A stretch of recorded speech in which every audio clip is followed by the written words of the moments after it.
নমস্কার বন্ধুরা, কি কিচেনে আমাদের সকলকে স্বাগত। আজকে আমি বানাবো পাঁপড়ের দোরমা। তার জন্য একটা বড় আলু সিদ্ধ করে ম্যাশ করে নিয়েছি, আদা গ্রেট করে নিয়েছি, কাঁচা লঙ্কা পাকা কুচে নিয়েছি, আর কিছু কিশমিশ আমি টুকরো করে কেটে নিয়েছি। কড়াতে আমি অল্প একটু সরষের তেল দিয়েছি, তেলটা আমি ভালো করে কড়ার গায়ে লাগিয়ে দেব। প্রথমে দেব অল্প একটু হিং, তারপর দেব আদা গ্রেট করা, তারপর দেব কাঁচা লঙ্কা কুচি দিয়ে এটা আমি খুব ভালো করে ভেজে নেব। এবার দেব অল্প একটু লবণ, মানে আলুতে যেমন লবণ লাগবে সেই পরিমাণ লবণ দেব। এবার দেব হলুদ গুঁড়ো, ঝালের জন্য লঙ্কার গুঁড়ো, আর দেবো অল্প একটু ধনে জিরের গুঁড়ো। দিয়ে আমি খুব ভালো করে নেড়ে নেব। এবার আমি দিয়ে দেবো ম্যাশ করা আলু। এবার দেবো কুচানো কিশমিশ। আবার এখানে চাইলে ভাজা বাদাম হালকা গ্রেট করেও দিতে পারবেন। দেখুন কড়া থেকে ছেড়ে আসছে, এটা ডোয়ের পরিণত হয়েছে, মানে পুরটা আমার রেডি হয়ে গেছে। এবার আমি এটা নামিয়ে ঠান্ডা করে নেব। এই পাঁপড়টা আমি একটা ডেক্সিতে জল নিয়েছি, এটা আমি জাস্ট ভিজিয়ে নেব যাতে পাঁপড়টা নরম হয়ে যায়।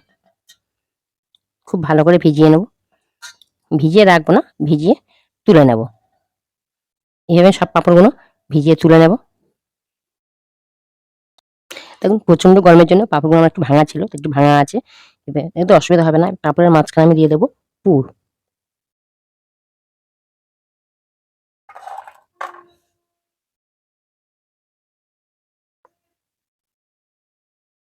আমি প্রথমে এদিকটা দিয়ে ফোল্ড করে দেবো,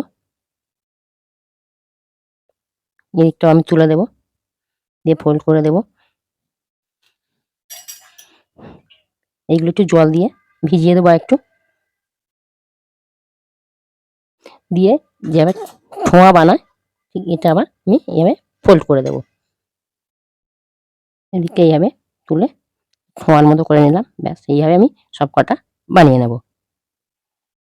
দেখুন আমার দোরমাগুলো রেডি হয়ে গেছে। আমি একটা কড়া বসিয়ে দিয়েছি, কড়াতে দিয়েছি সর্ষের তেল, তেলটা আমার গরম হয়ে গেছে। এবার আমি একটা করে দিয়ে ভেজে নেব।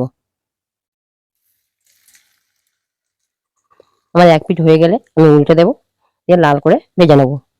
এটা আমার হয়ে গেছে, আমি উল্টে লাল করে ভেজে নিয়ে তুলে নেবো। কিন্তু গ্যাসের ফ্লেমটা লোতে রাখতে হবে, লোতে রেখে ভাজতে হবে, তাহলে এটা পুড়ে যেতে পারে।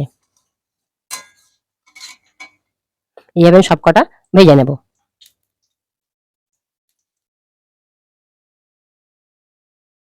আমার সব কটা ভাজা হয়ে গেছে। ওই তেলের মধ্যে আমি কিছু আলু টুকরো করা আছে, লবণ হলুদ দিয়ে খুব ভালো করে ভেজে নেব।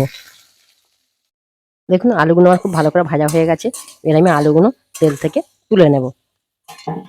আমি আর একটু তেল দিয়েছি, দিয়ে দেবো একটা তেজপাতা, একটা শুকনো লঙ্কা, একটু গোটা জিরে, অল্প একটু হিং, যেহেতু নিরামিষ একটু হিং দেবো, দিলে ভালো লাগে।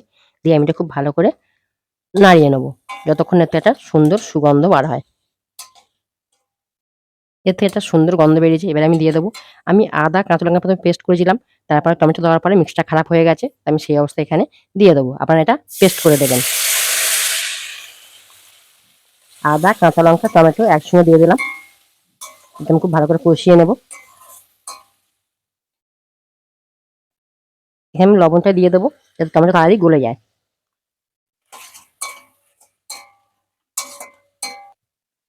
এবার দেবো হলুদ গুঁড়ো, ঝালের জন্য লঙ্কার গুঁড়ো, আমি এখানে কাশ্মীরি লঙ্কা গুঁড়ো দেবো না, ঝালটা যে যেমন খাবেন বুঝে দেবেন। আর দেবো ধনে জিরের গুঁড়ো।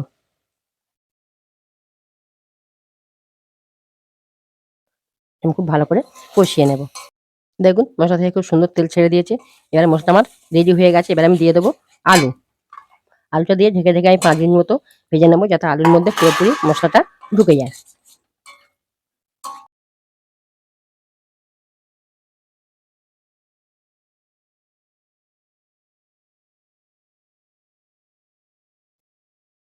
ভালো করে কষানোর পরে 1 বাটি গরম জল দিয়ে দিয়েছি। এবারে আমি ঢেকে দেবো, ফোটার জন্য অপেক্ষা করব। এবারে অল্প একটু চিনি দিয়ে দেবো।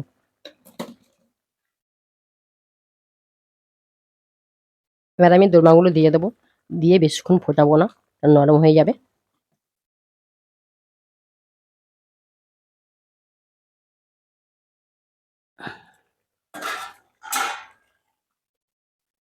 এগুলো উল্টে পাল্টে একটু ঘি, 1 চামচ ঘি, একটু গরম মশলা ছড়িয়ে আমি নামিয়ে নেব।